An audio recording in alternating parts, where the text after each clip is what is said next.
For those living in Pennsylvania, if you ever get pulled over and get cited for an expired inspection sticker, this is one way how you could beat the charge.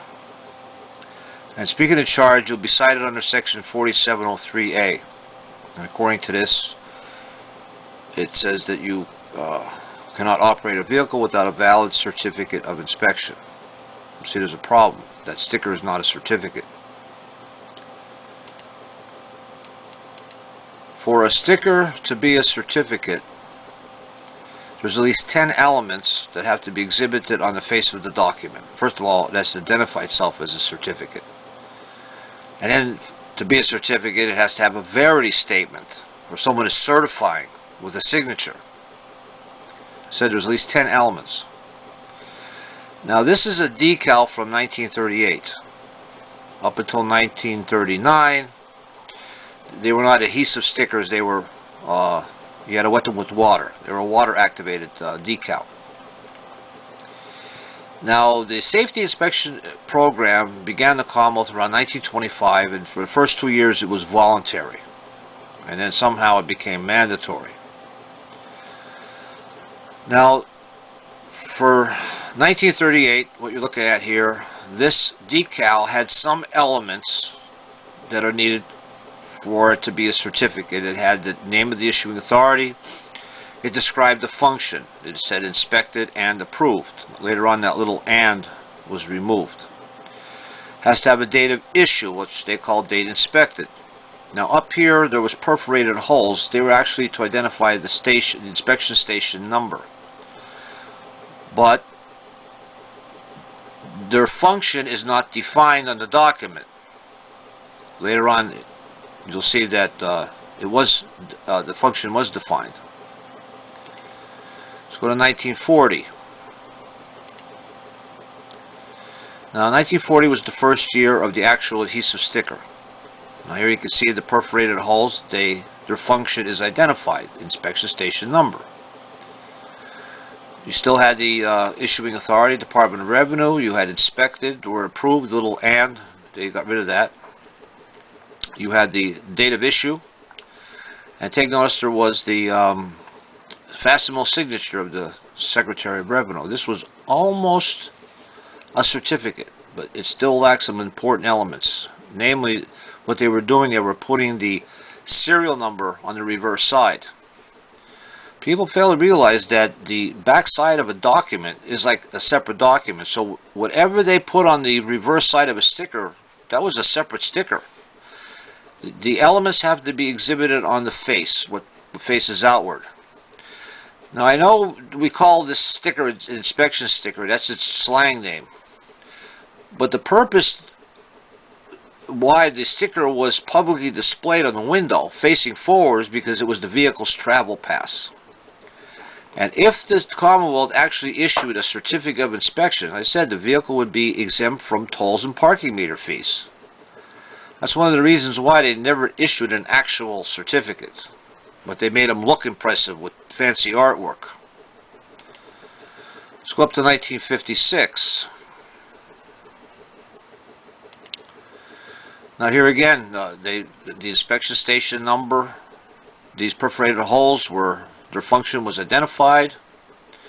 Still had the name of the issuing authority, inspected and approved. By this time, that little "and" symbol was long gone. But you take notice that they added passenger car. I'll get back to that in a different video. You see, mandatory inspection only applied to a commercial vehicle. So they had to pull a fast one. They put the name passenger car on the sticker, and if you didn't object to that, if you didn't raise a dispute, then you agreed with it. Then you, by implied consent, you were agreeing that your vehicle was a commercial vehicle. See, the word passenger in its literal sense means one who pays for passage. That means a taxi or a bus or limousine is a passenger vehicle, not the family car. Family car only has occupants. All right. 57.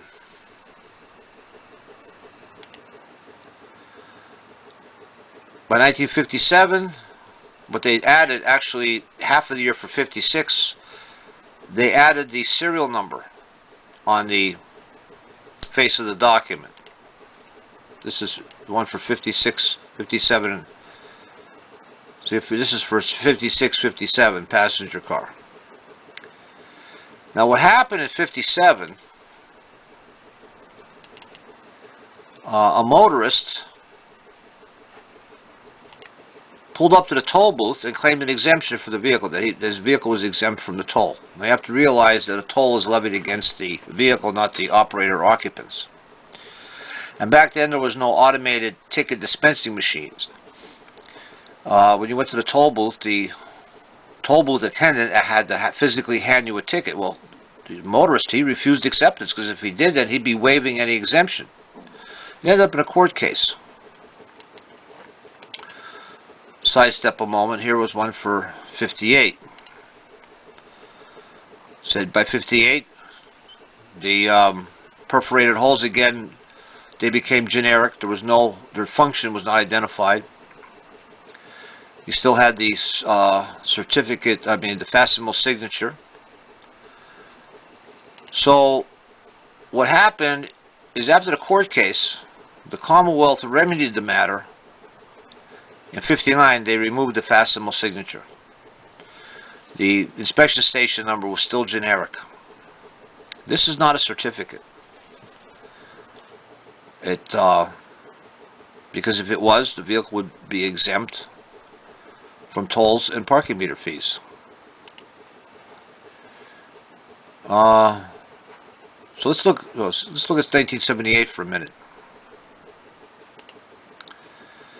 They see 1978. They said this sticker void after they clearly identified the expiration date on the sticker. But as of 1982, the current sticker, this is a current sticker, annual windshield sticker. Doesn't say certificate, doesn't say inspection sticker. That phrase does not describe a function. We have numerals. Here's a 1 and a 12. We just assume that means expiration date. It doesn't say so. It's not, their function is not identified. The function has to be, if there's an element on a document, its function has to be identified. So you go to court and you don't dispute that this is not a certificate, then you agree that it is. And this is how they get you. This is another current sticker for, see, annual windshield sticker. Doesn't say certificate. What, they couldn't put the word certificate on there? Because it's not. Let's look at the back side of a sticker. Okay, see what it says VIN number? This information should have been put on the face of the document. But I said, for that sticker to be a certificate, element like the VIN number, the make and model of the vehicle, that has to be on the face of the document. People don't realize what's ever written on the back, this is a separate document. So when you go to court, the first thing you want to do is you put a motion to dismiss, because if the sticker is not a certificate, then there is no violation. Now, since the officer is the moving party, burden is on him. He has to prove that that sticker is a certificate. Now, if you go to section 102 of the vehicle code, here's the vehicle code in PDF format. See section 102 right here, that's definitions. There's no definition for a certificate of title. If you go to the inspection manual, this is one page of it.